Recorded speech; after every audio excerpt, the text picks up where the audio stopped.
গুৱাহাটী যাবলগীয়া হ'লে গুৱাহাটীৰ লখৰাত থকা পুনত ল'ৰাটোক লৈ যাম বুলি ভাবি আছিলোঁ বহুত দিনৰ পৰা আৰু গুৱাহাটী যাবলগীয়া হ'ল। আমি গুৱাহাটীৰ গণেশগুৰিত ৰুম লৈ পিনি আছিলোঁ আৰু তাৰ পৰা আমি এটা কেব বুক কৰি পিনি আহিলোঁ আৰু মানুহজনক ক'লোঁ লখৰাত যিটো পুনৰ নতুনকৈ খুলিছে তালৈ লৈ যাব বুলি। আমিতো ইমানকৈ গম নাপাওঁ, তো তেওঁ আমাক ফ্ল'ৰেজেণ্ট প্লেনেট বুলি সেইখনো নতুনকৈ খুলিছে সম্ভৱ, তালৈ লৈ গ'ল। তেওঁ ইমান গম নাপায় নে কি নাজানো আৰু আমি আহিলোঁ, আমি সেইটো পুনৰ হয় বুলিয়ে ভাবি আছিলোঁ। আহি পিনি আমি প্ৰথমতে টিকেট কৰি ল'লোঁ। টিকেট কৰাৰ পিছত গম পাইছোঁ এইটো ফ্ৰ'জেন প্লেনেট হয় বুলি।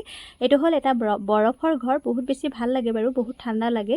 আৰু টিকেট কৰিলোঁ যেতিয়া সোমাই যাব লাগিব, সেইকাৰণে ইয়াতে আহি পিনি আমি কাপোৰবিলাক লৈ ল'লোঁ। জেকেট ল'ব লাগিব, জোতা ল'ব লাগিব, তাৰপিছতে আপোনালোকে সোমাব পাৰিব, নহ'লে বহুত বেছি ঠাণ্ডা লাগিব। এইফালে ল'ৰাটোক জেকেট পিন্ধাই মেলি ৰেডি কৰালোঁ আৰু ময়ো পিন্ধি মেলি ৰেডি হৈছোঁ। হাজবেণ্ডেও ইফালে পিন্ধি মেলি ৰেডি হ'ল। ল'ৰাটোৰ জোতা দেখিছে নহয়, আপোনালোকে সকলো চাইজৰ জোতা হওক বা জেকেট পাই যাব, সকলোকে চাই দিয়ে। আৰু এইফালে আমি ভিতৰলৈ সোমাই আহিছোঁ। সোমাই আহি পিনি বৰফ চুই চাইছোঁ, ইমানেই ঠাণ্ডা। ইয়াতে ঘৰ এটা ধুনীয়া আছে, ইয়াতে আপোনালোকে চেয়াৰত বহি ফটো মাৰিব পাৰিব, ভিডিঅ' বনাব পাৰিব।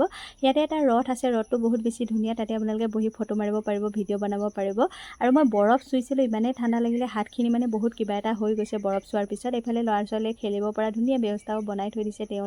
এইফালে চাওক কিমান ধুনীয়া ধুনীয়া ভালু চালু কিবা কিবি ধেৰ বনাই থোৱা আছে, বহুত এনজয় কৰিলোঁ বাৰু, তাতো বহুত ভাল লাগিল। আপোনালোকে যদি ভিডিঅ'টো ভাল পালে প্লিজ লাইক কমেণ্ট শ্বেয়াৰ কৰিবলৈ নাপাহৰিব। আজিলৈ আহোঁ, বাই বাই।